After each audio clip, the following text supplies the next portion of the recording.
let me welcome to our YouTube channel पढ़ाई academy. Okay students, तो हम लोग अभी तक बात कर रहे थे ट्राइंगल चैप्टर में।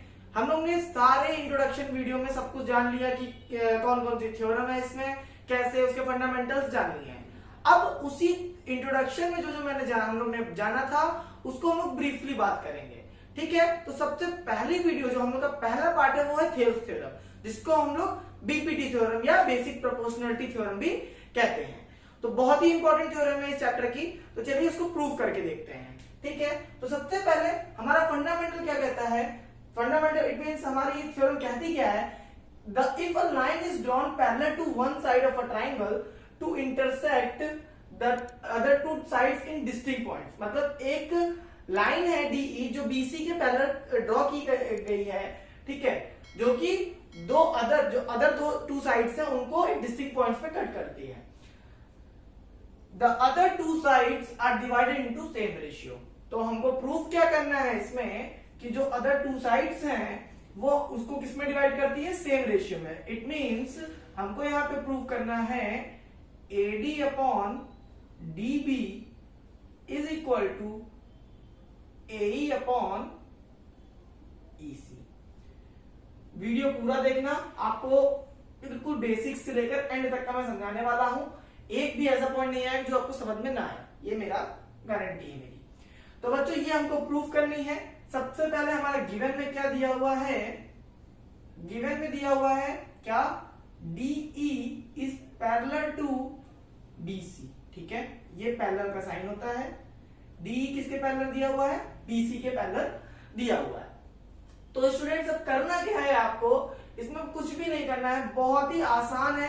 बस इसमें हम लोग को एरिया ऑफ ट्रायंगल का फॉर्मूला लगा के प्रूफ करना होगा, ठीक है। उससे पहले हम लोग को एक कंस्ट्रक्शन करना होगा। क्या कंस्ट्रक्ट करना होगा, सबसे पहले देखिए ये हमारा जो ट्रायंगल है इसमें अगर हम ये वाला बेस माने तो इसकी हाइट हम लोग की क्या DE है, नहीं ये आप नहीं कह सकते, DE नहीं है। इसकी हाइट मतलब BD को हम लोग D से एक परपेंडिकुलर लाइन ड्रॉ कर लेते हैं, किस पे, AC पे, ठीक है। तो ये हमारी परपेंडिकुलर लाइन हो गई।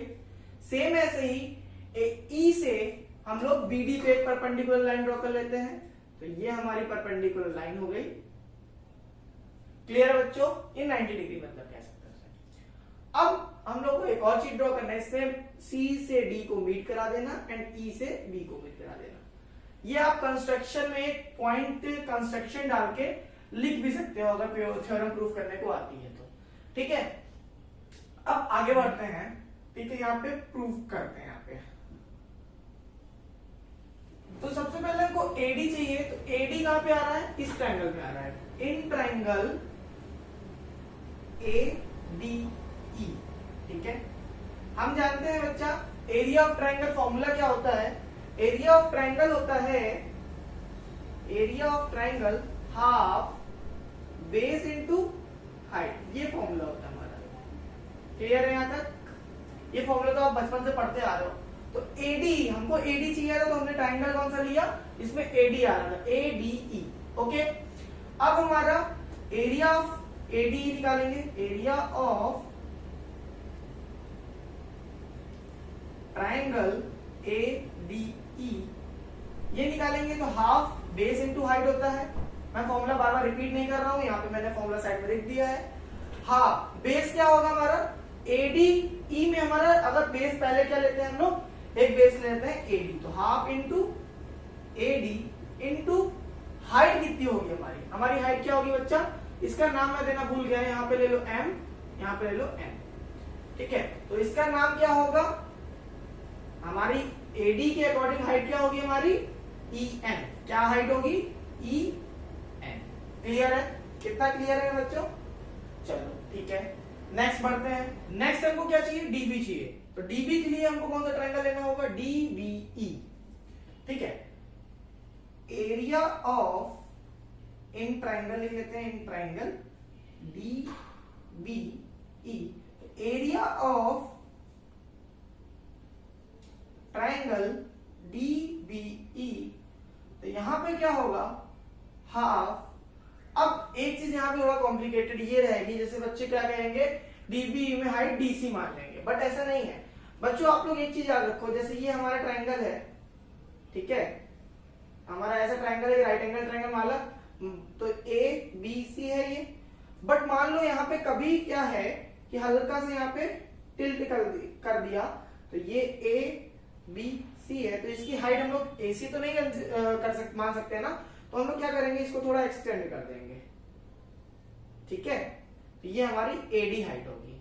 बट हमारा बेस क्या मान लिया जाएगा, बीसी हम लोग एज्यूम कर सकते हैं। क्यों कर सकते हैं भाई, क्योंकि हम लोग यहाँ पे एक चीज ये याद रखना, हम लोग की अगर बेस ये है, हम लोग ये एक्सटेंड कर रहे हैं, कंस्ट्रक्ट कर रहे हैं, ये हम लोग को गिवन नहीं है, तो बीसी और हाइट अगर हम लोग मान रहे हैं तो हाइट तो हमारी एडी होगी ना, चाहे हम लोग सी से ले लें चाहे डी से ले लें, तो हम लोग कंस्ट्रक्ट करके केवल बढ़ाया है उसको, ठीक है।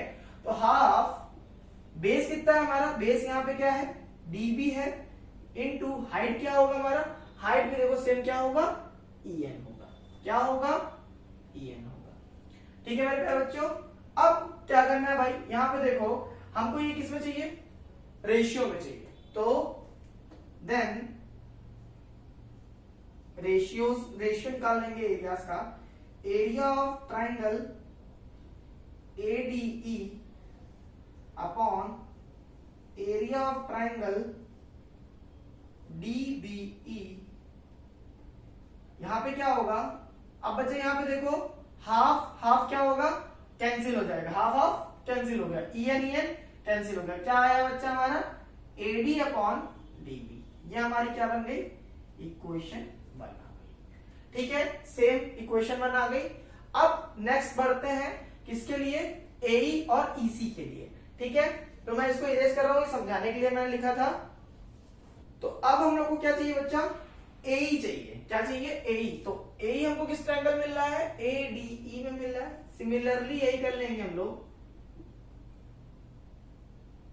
सिमिलरली यही करना है इन ट्रायंगल ADE, तो एरिया ऑफ ADE कितना होगा, एरिया ऑफ ट्रायंगल ADE कितना होगा भाई, हाफ, बेस कितना इस बार लेंगे, बेस लेंगे हम लोग AE, हाइट कितनी हो जाएगी, AE पे परपेंडिकुलर क्या है, DM है, क्या है DM, ठीक है, तो ये हमारी हो गई area of ADE। Same area of triangle, अब दूसरा ट्रायंगल EC है, EC हमको किस ट्रायंगल मिल रहा है, DEC में मिल रहा है, किसमें मिल रहा है हमारा, DEC में, तो भाई लो DEC, तो हाफ, बेस कितना है हमारा, बेस है हमारा EC, मैंने अभी समझाया था आपको, हाइट कितनी है, हाइट होगी हमारी कितनी, DM, कितनी होगी DM। सेम ऐसे ही जैसे इसमें हमने एरिया का रेशियो निकाला था, वैसे इसमें भी एरिया का रेशियो निकाल लो, area of triangle ADE upon area of triangle DEC is equal to क्या आएगा, हाफ ऑफ फिर से कैंसिल हो जाएगा, DM अपॉन DM कैंसिल हो जाएगा, क्या बचेगा AE अपॉन EC, यह हमारी इक्वेशन सेकंड हो गई। तो अब हमको यहाँ पे ये देखना है, दोनों के ट्रायंगल्स के एरिया के रेशियो हमारे आ गए हैं। अब हमको क्या करना है, हमको AD, अब दोनों के मतलब एरियाज क्या होंगे, इक्वल चेक करना है, तो ADE है, यहाँ पे भी ADE है, यहाँ पे DB है, बट यहाँ पे क्या है DEC, तो दोनों ट्रायंगल्स क्या है, डिफरेंट है। क्यों, देखो DBE हमारा ये ट्रायंगल है एंड DEC हमारा कौन सा ट्रायंगल है, ये वाला ट्रायंगल है, ठीक है, दोनों ट्रायंगल अलग अलग है। तो हमने एक 9th क्लास में एक थ्योरम पढ़ी थी, triangle between same parallel lines and same base are equal in areas, ठीक है, मतलब इसमें कहने का ये है कि अगर जो कोई ट्रायंगल, दो ट्रायंगल्स बनते हैं जिसका बेस सेम होता है और सेम पैरेलल लाइंस के बीच में बनते हैं, तो इनके एरिया आपस में क्या होते हैं, इक्वल होते हैं, ठीक है। 9th क्लास की थ्योरम में ये आपने शायद पढ़ी होगी, शायद क्या पढ़ी ही होगी आपने, ठीक है। अब इसको देख लेते हैं, हमारा ये तो पता चल गया कि हमारे दोनों ट्रायंगल के एरिया क्या होंगे, इक्वल होंगे। तो बच्चों हमारी थ्योरम के अकॉर्डिंग क्या हो गया, हमने ये चीज जान ली, यहाँ पे स्पेस नहीं है, मैं नीचे बता रहा हूं आपको। थ्योरम क्या थी हमारी, triangle between same parallel lines and same base are equal in areas, ठीक है, मतलब इसमें कहने का ये है कि अगर जो कोई ट्रायंगल, दो ट्रायंगल्स बनते हैं जिसका बेस सेम होता है और सेम पैरेलल लाइंस के बीच में बनते हैं, तो इनके एरिया आपस में क्या होते हैं, इक्वल होते हैं, ठीक है। 9th क्लास की थ्योरम में ये आपने शायद पढ़ी होगी, शायद क्या पढ़ी ही होगी आपने, ठीक है। अब इसको देख लेते हैं, हमारा ये तो पता चल गया कि हमारे दोनों ट्रायंगल के एरिया क्या होंगे, इक्वल होंगे। तो बच्चों हमारी थ्योरम के अकॉर्डिंग क्या हो गया, हमने ये चीज जान ली, triangle between same parallel lines and same base are equal in areas, ठीक है, equal in areas. So area of triangle DBE is equal to area of triangle DEC. Okay, हमारा ये चीज आ गया.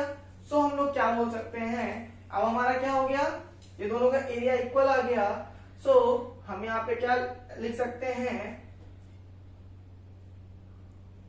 एरिया ऑफ, एरिया क्या, area दोनों equal हो गए. हमको क्या प्रूफ करना था, AD upon DB and is equal to AE upon EC. ठीक है. सो अब इसके बाद आपको यहाँ पे आना ऊपर. अब हमें क्या लिखना रहेगा, from equation 1, 2 and 3. Equation 1, 2 and 3 से हमारा क्या कंक्लूजन निकला, AB upon DB is equal to AE upon EC. ये हमको प्रूव करना था. ये हमारा क्या हो गया, प्रूव्ड हो गया. यहाँ पे क्या लिख देंगे हम लोग, हेंस प्रूव्ड. ठीक है बच्चा. अगर इस थ्योरम में आपको कोई प्रॉब्लम आती है, कुछ समझ में नहीं आता है, तो आप इसमें कमेंट करना. मैं इसको एक बार फिर से समझाने की कोशिश करूंगा. अदरवाइज आप इसको एक बार अटेम्प्ट करना. बहुत ही बेसिक तरीके से मैंने बताया है. ठीक है. इस थ्योरम के बिहाफ पे बहुत सारे क्वेश्चन, पूरा चैप्टर आपको इसी थ्योरम पे रखा हुआ है. ठीक है.